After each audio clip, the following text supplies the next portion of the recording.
Mozart Concerto in G Major Exposition, Part 2 of 4. This will be measures 46 through 57.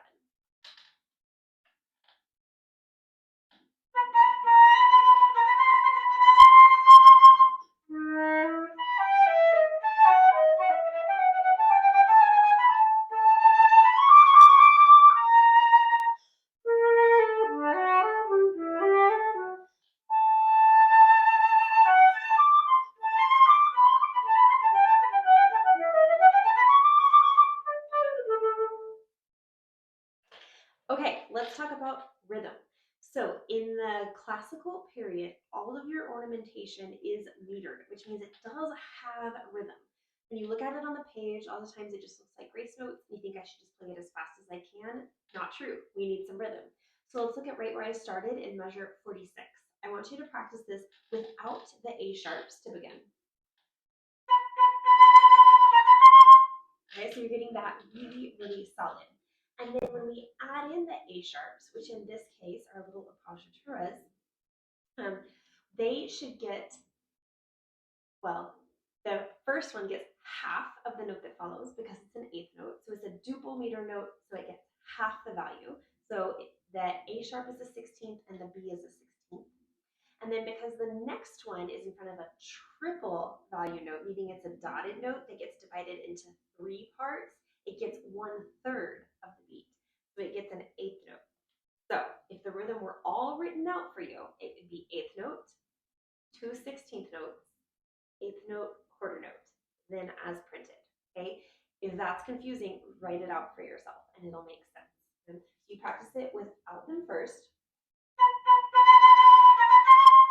and then with them. And you notice that on beat 2, my A sharp is 1.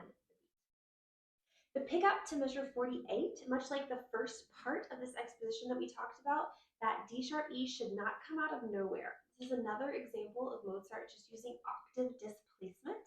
So I recommend, again, practice it up the octave to hear what the shape of the line should be.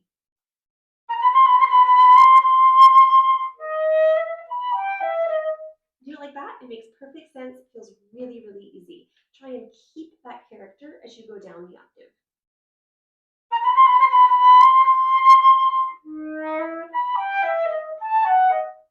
Okay, there we go. Measure 50.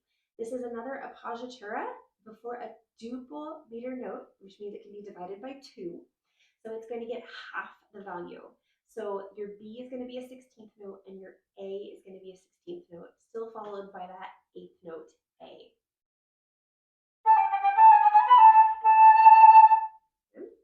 We have some more octave displacement coming up in measures 51 and 52. Again, you could try this up the octave.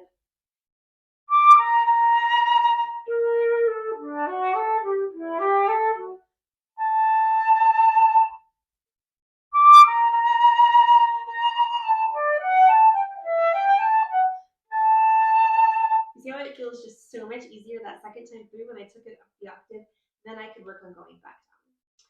In measure 55, I strongly recommend doing this slurred 2 tone 2. It's more characteristic of the time period, and in my opinion, it's easier to keep even under the fingers.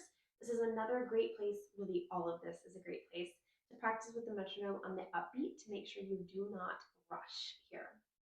The very last note in measure 57 does not need an accent, okay? In the classical period, we go towards downbeats of measures, towards beats 1, and we come away from the rest of the measure. So here's what I do not want to hear. No accent needed. Instead, I'm away from it. The last thing that I should mention here, in measure 56, the 4th note of beat 2, okay, it's a C. There's some debate in the flute world whether that should be a C natural or a C sharp. I will count either one as correct. That can be up to your ear and your preference. I play it with a C sharp because I think it's much more pleasing to the ear that way. And Mozart in general is pretty pleasant to listen to. So I think that's probably what he intended, and the C natural is probably a typo, but either way is considered